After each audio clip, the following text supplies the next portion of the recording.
Well, hey, this is Chris Grimbliss with Always and Forever Ministries. I'm here again with the another making the most of your marriage moment. I hope this time is a blessing for you. I'm sitting at my dining room table today and just praying for couples and marriages. Today, I wanted to spend a few minutes looking at the principle of marriage and overcoming. Marriage and overcoming. When you approach marriage and when you look at your marriage, you understand there is no marriage that does not have spouses who do not have faults. Every one of us in a marriage, every husband, every wife has faults. Yet your marriage is important. It's important to you. It's important to your spouse. It's important to other family members. It's important to your children. It's important to your church. And ultimately, your marriage is important to God. Now, we have that marriage in spite of ongoing faults and problems. So, how do we live within that framework?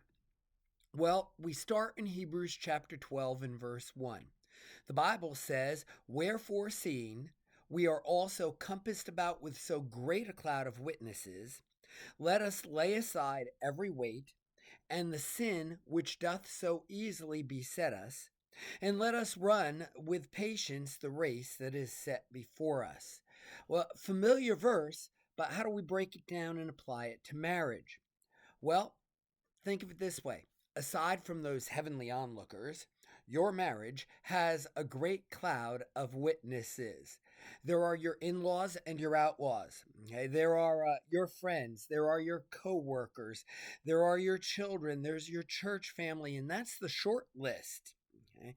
On top of the list, you should put each other. You in your life are a testimony to your wife, and wife, you're a testimony to your husband. Okay. The first witness to you in your marriage is the person that you are married to. And so you see that there is indeed a great cloud of witnesses to your marriage.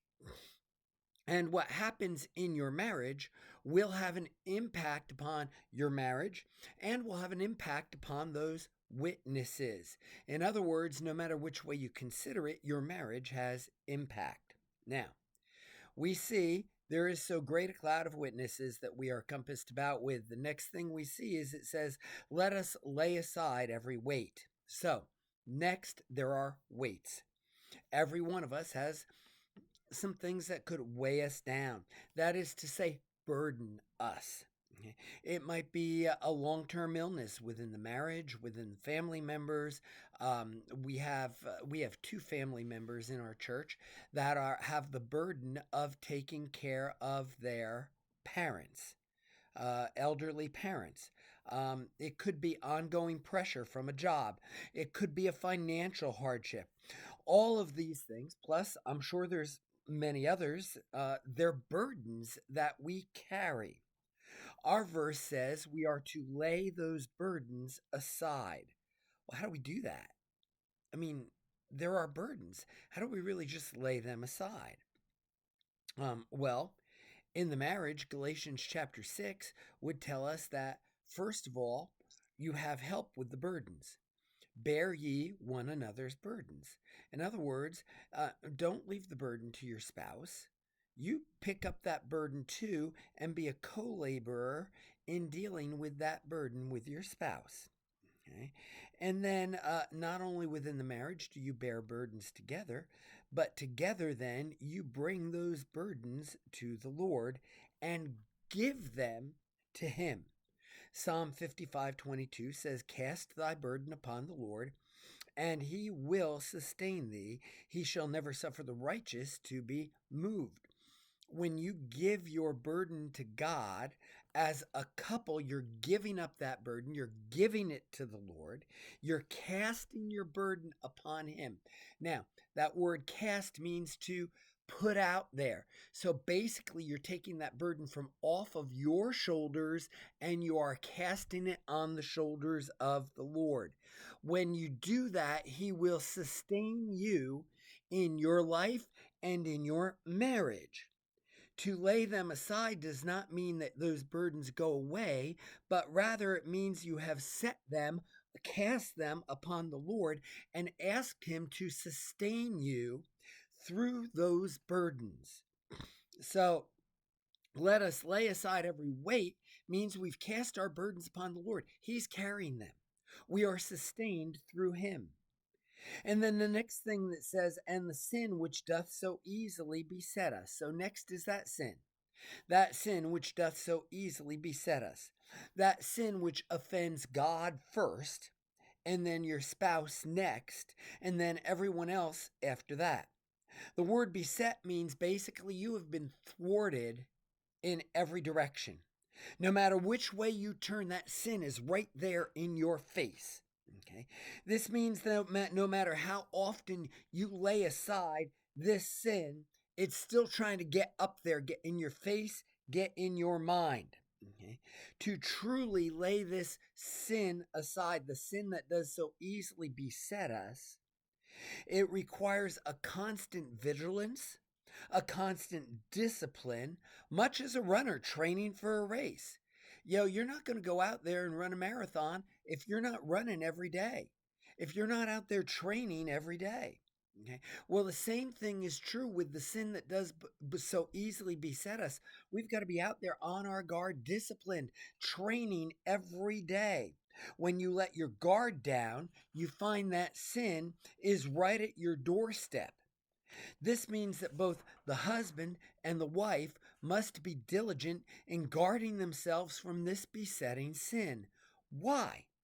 Because when you let your guard down, you can get trapped again in that same old sin, and you end up enduring and inflicting that same pain all over again. Not healthy for you, not healthy for your marriage. Lay it aside. Do your diligence. Be vigilant. Take care. Guard. Protect. And then next, the Bible says that we run the race with patience. So next we find patience. You could say patience here is cheerful endurance. Okay. As husband and wife share their burdens with the Lord, as each helps the other be diligent regarding that sin which keeps cropping up from time to time, be patient and endure, and do it cheerfully. You know that your marriage is going to have an impact on those around you, on your kids. So be patient and cheerfully endure, knowing that you're a testimony to your husband, knowing that you're a testimony to your wife, knowing that you're a testimony to your children. Knowing that you are a testimony and a glorifying unto the Lord. Okay. Understand, we talk about living for God and walking in the Spirit. That is a lifetime project. Okay. With that framework, your marriage is also a lifetime project. It's a long-term marathon. It is not a sprint. It's not something that's one and done. It goes on until the Lord takes us home. If you are to overcome, if you're to finish the race, then you've got to live out Hebrews chapter 12 and verse 1 within the framework of your marriage. Cast your burdens, cast your cares upon the Lord. Take them off your shoulders, put them on His. He's going to sustain you. Stay diligent, stay vigilant, and guard yourself against that sin which keeps tripping you up so it doesn't keep coming back to bite you over and over again. If you let your guard down, you're going to fall, and it's going to have a negative impact. Keep that guard up, lay aside, set aside that besetting sin, and then determine to live with a cheerful endurance that brings victory to your marriage and testimony unto the goodness of the Lord in your marriage. Live out Hebrews chapter 12 and verse 1 in your marriage. It's a great way to think about making the most of your marriage.